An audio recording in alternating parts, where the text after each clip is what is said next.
नहमदुहु व नसल्ली अला रसूलिल करीम अम्मा बाद फ़ौज़ बिल्लाहि मिनश शैतानिर रजीम बिस्मिल्लाहिर रहमानिर रहीम। मौजूद समीन अस्सलाम वालेकुम।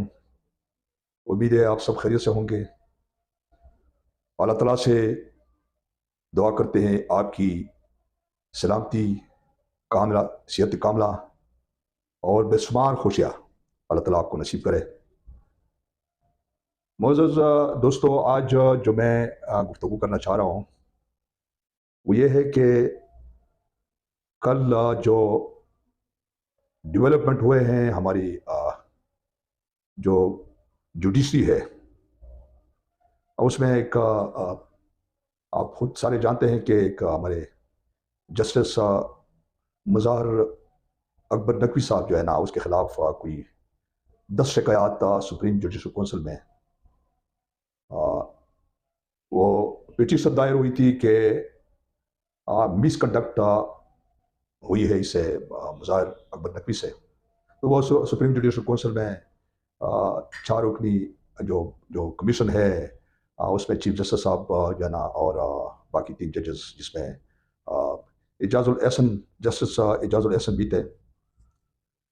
तो मुज़ाहिर अली अकबर नकवी साहब ने तो चूँकि 2 दिन पहले उसने रिज़ाइन कर दिया था अपने ओहदे से, और उसके दूसरे दिन यानी कल जस्टिस एजाजुल एहसन साहब ने भी रिज़ाइन कर दिया। तो वैसे तो हमारी जो हिस्ट्री है वो यही है कि पाकिस्तान में हर वक्त कोई ना कोई, कभी कोई माशी बहरान होता है, कभी कोई आइन बहरान होता है, कभी कोई जुडिशल बहरान आ जाता है। और इस वक्त चूँकि सुप्रीम कोर्ट के जो वैसे जो स्ट्रेंथ है वो तो 17 जजेस का है, चूँकि एक टोटल ये 17 जज थे और जिसमें से जो है ना एक जज तो अपॉइंट ही नहीं हुआ था,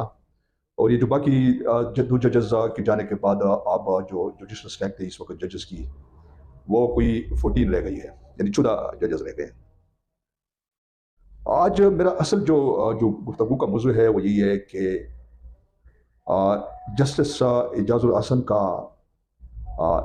इस तरह रिज़ाइन देना मैं समझता हूँ कि वाकई यानी ये रिजिग्नेशन अंडर द शेडो है, एक प्रेशर था उसके ऊपर, चूँकि ये सारे असल में जो इस वक्त जो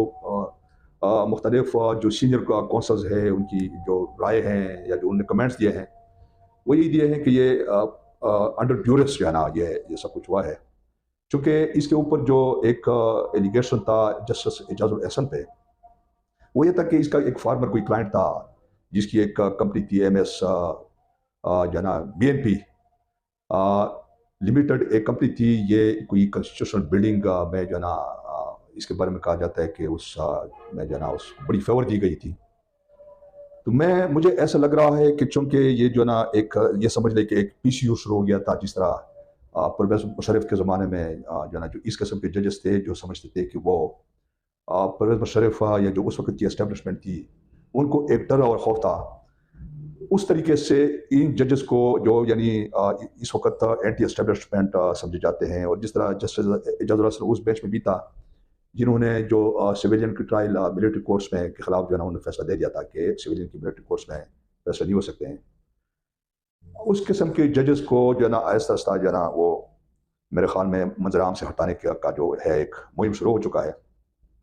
और इसके पीछे जो मोटिव्स है, एक तो ये है कि जस्टिस एजाजुल एहसन को मेरे ख्याल में उसको ये प्रेशर दिया गया कि अगर आप रिज़ाइन नहीं करेंगे तो ये जो आपका फार्मर क्लाइंट है जो आपने यानी आप भी एक मिसकंडक्ट के मुर्तकिब हुए है उसको आपने फेवर दी है। तो मेरे ख्याल में उसी प्रेशर में जस्टिस एजाजुल एहसन ने ये बेहतर समझा कि इससे पहले कि मज़ार अली अकबर नकवी की तरह मेरे खिलाफ भी सुप्रीम जुडिशल कौंसिल में मामला चला जाए, उससे पहले उसने रिज़ाइन कर दिया। और इस रिज़ाइन के पीछे जो बाकी जो मोटिव्स है वो ये है कि आप लोगों को याद होगा कि इमरान खान और PTI की दौरा हुकूमत में जब जनरल कमर जावेद बाजवा की प्रमोशन का मामला आया, एक्सटेंशन का मामला आया, तो वो मामला चूँकि एक फार्मर जो चीफ जस्टिस थे यानी ex chief justice Iftikhar Mohammad Chaudhry के ज़माने में, चूँकि ये जो एक्सटेंशन के जो वो थे एक्सटेंशन दी जाती थी उसके खिलाफ जो है ना एक वाज़ेह फैसला आया था کہ جو بھی گورنمنٹ سرونٹ اپنا ٹینیور مکمل کرے گا اس کو ایکسٹینشن نہیں ملے گی۔ اس کے لیے کہ جو ہے نا اس فیصلے کی بنیاد پہ جب جنرل باجوہ کے ایکسٹینشن کا ٹائم آیا تو اس میں یہ تھا کہ پھر کچھ اس معاملے کو عدالت میں لے گئے ہیں اس کے ایکسٹینشن کو بڑھانے کے لیے۔ تو اس وقت کے جو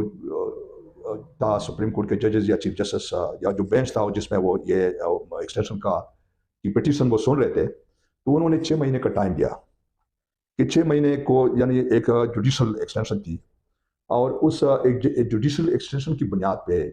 اس وقت کی گورنمنٹ کو کہا گیا کہ یہ ہم جو ہے نا 6 مہینے کا ہم دے رہے ہیں ایکسٹینشن، لیکن اس پہ آپ لیجسلیشن کریں، اس کا ٹائم جو ایکسٹینشن دینا ہے۔ لیکن یہ ایکسٹینشن ایک دفعہ ہونی چاہیے، اس کو پریزیڈنٹ نہیں بنانا چاہیے کہ جو نیکسٹ اس قسم کے جو آرمی چیف آئیں گے لہٰذا ان کے لیے یہ پریزیڈنٹ، تو وہ جو ہے نا اس میں چونکہ اب جو اس وقت جو موجودہ اسٹیبلشمنٹ ہے،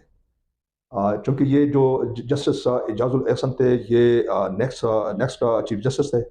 قاضی فائز عیسیٰ کی ریٹائرمنٹ کے بعد جو ہے نا، تو لہٰذا اس کو منظر سے ہٹانے کے لیے، چونکہ یہ تو بالکل یہ بات واضح ہے کہ اسٹیبلشمنٹ کو اس چیز کا پتہ ہے کہ جسٹس اعجاز الاحسن جو ہے نا یہ اس کو یعنی اینٹی اسٹیبلشمنٹ تصور کیا جاتا ہے، لہٰذا اگر یہ چیف جسٹس یعنی بطور چیف جسٹس قاضی فائز عیسیٰ کے بعد یہ آ جاتے تو ظاہر ہے پھر جو اسٹیبلشمنٹ کا پروگرام ہے یا جو اس وقت یعنی آپ یہ سمجھ لیں کہ موجودہ اسٹیبلشمنٹ کی جو ٹینیور ہے وہ 3 سال کا، وہ اس کے دوران میں ہی یہ سب کچھ آ رہا تھا۔ تو جو ایکسٹینشن کا معاملہ ہے چونکہ یہ ہے کہ جو موجودہ جو نیکسٹ گورنمنٹ آئے گی ظاہر ہے وہ آنے والی جو اس وقت جو آرمی چیف ہے اس کو ظاہر ایکسٹینشن کا سوچ رہے ہوں گے، تو اب ایکسٹینشن کے لیے یہ سب سے بڑی رکاوٹ جو تھی نا، پھر اگر یہ justice Ijaz ul Ahsan chief justice supreme court آتے تو پھر ظاہر ہے اس کے خلاف کسی جو ہے نا کوئی وکیل نے یا جو لیگل فریٹرنٹی ہے وہ اس چیز کو انہوں نے اٹھانا تھا، اس معاملہ سپریم کورٹ میں لے کے جانا تھا۔ تو اس خوف سے انہوں نے یہ کیا کہ جسٹس اعجاز الاحسن کو مبینہ طور پہ جو جس کے اوپر اب یہ الزام آ رہا ہے کہ جی اس نے اپنے کلائنٹ کو فیور دی ہے، اس کو بنیاد بنا کے اس کو پریشر میں رکھے اسے جناب ریزائن کرنے پر مجبور کر دیا۔ ملک ہے اس میں اس قسم کے جو صورتحال بنتے ہیں اس کے پیچھے کوئی نہ کوئی موٹوز ہوتا ہے، تو لہٰذا ہمیں دعا کرنی چاہیے کہ اللہ تعالیٰ ہمارے ملک پر رحم فرمائیں۔ اللہ تعالیٰ جو ہے نا اس وقت تھا چونکہ عوام کو یہ سمجھ میں نہیں آ رہی کہ ہمارے اس ملک میں مطلب یہ کیا ہو رہا ہے، لوگ یعنی مہنگائی بے روزگاری سے تنگ ہے، لوگ یہ چاہتے ہیں کہ کوئی اسٹیبل گورنمنٹ آئے اور کوئی لوگوں کی جو مشکلات ہے جو پریشانیاں ہیں ان کو دور کیا جائے، تو لہٰذا دعا کرنی چاہیے کہ اللہ تعالیٰ ہمارے اس مملکت خدادات پر رحم فرمائیں۔ اور میں جناب دوستوں سے میں سمجھتا ہوں کہ اب چونکہ نیکسٹ اسائنمنٹ کے لیے میں اجازت چاہوں گا۔ اللہ تعالیٰ ہم سب کا حامی و ناصر ہو، وما علینا الا البلاغ۔